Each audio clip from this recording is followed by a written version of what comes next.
अलैकुम, कैसे हैं आप सब लोग। Welcome back to a new vlog. बस ये मैं अपनी कुकिंग स्टार्ट करने लगी थी तो एकदम से याद आया कि आज तो मैं ग्रोसरी भी करके आई हूँ थोड़ी सी, तो क्यों ना वो भी एक वीडियो थोड़ी सी शेयर की जाए, क्योंकि हम जो गर्ल्स होती है ना उनको इस तरह की वीडियो में थोड़ा इंटरेस्ट होता है। तो मैंने कहा बस थोड़ी सी ये ग्रोसरी करके आई थी।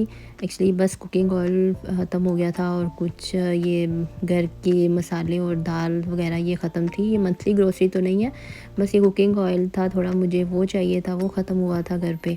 और कुछ ये मेन चीज़ें थी घर की, वो मैं लेकर आई हूँ। और ये देखें, ये पानी पूरी मैं लेके आई हूँ, मैं घर में ज़रूर ट्राई करूँगी। और ये कुछ बिस्किट्स हैं, आई लव टक बिस्किट। थोड़ा सा सॉल्टी होता है, मुझे तो बहुत मज़ा आता है चाय के साथ। और ये कुछ मसाले थे और ये मतलब स्नैक्स वगैरह लेकर आई हूँ। और कोकोनट वाटर आजकल मुझे बड़ा ही पसंद आ रहा है, मतलब पीने का बड़ा दिल करता है ना। थोड़ा सा वेदर अब तो ठंडा हो गया यहाँ पर, तो लेकिन मज़ा आता है। बस आज हम बनाने लगे हैं माश दाल। तो उसके लिए सबसे पहले मैंने ले लिया हाफ़ कप ऑयल, उसमें मैंने एक मीडियम साइज़ का प्याज डाल दिया। और जैसे ही थोड़ा सा गोल्डन ब्राउन हुआ है, 1 टेबलस्पून अदरक लहसुन का पेस्ट, उसको थोड़ा सा आप लाइट ब्राउन कर लें अदरक लहसुन के पेस्ट को। तो फिर उसके बाद आप इसमें मतलब एक टमाटर डाल दें और 3 से 4 सब्ज़ मिर्च काट के डाल दें और इसको थोड़ा सा पका लें। टमाटर जैसे ही थोड़ा सा नरम हो, आपने इसके अंदर फिर जितने भी स्पाइसेस है वो डाल दें। मैं स्पाइसेस सारे डिस्क्रिप्शन में मेंशन कर दूँ, तो आप लोग वहाँ से जाके इजीली देख सकते हैं।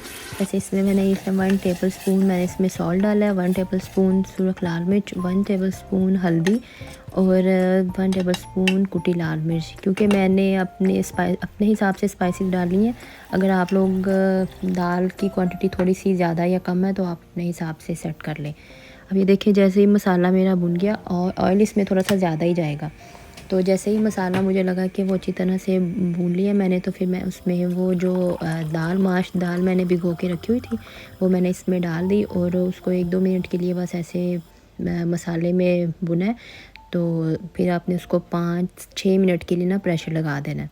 बस अब मैं प्रेशर लगा के आई और मुझे एकदम से याद आया कि क्यों ना थोड़ा सा कोकोनट वाटर पिया जाए, तो फिर बस मैंने वो एंजॉय किया। और ये देखिए जी, हमारी मज़ेदार सी माश की दाल रेडी है। ये बहुत मज़े की बनी थी, आप भी ज़रूर ट्राई कीजिएगा। बस ये ख्याल कीजिएगा कि दाल को ज़्यादा प्रेशर नहीं लगाना आपने। अगर तो दाल आपने 30-40 मिनट्स भिगो के रखी हुई है तो बस 5 से 6 मिनट प्रेशर काफ़ी है।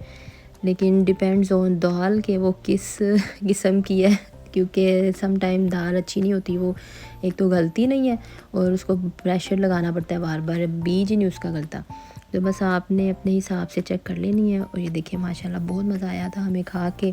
आप लोग भी इंजॉय कीजिएगा और मेरी रेसिपी को एक बार घर में ज़रूर ट्राई कीजिएगा और मुझे एक प्यारा सा कमेंट ज़रूर कीजिएगा कमेंट सेक्शन में। और मेरे चैनल को सब्सक्राइब करिएगा और बेल आइकन का बटन ज़रूर प्रेस करिएगा, ताकि मेरी हर नई आने वाली वीडियो का नोटिफिकेशन आप तक पहुंच जाए। ओके, अल्लाह हाफ़िज़।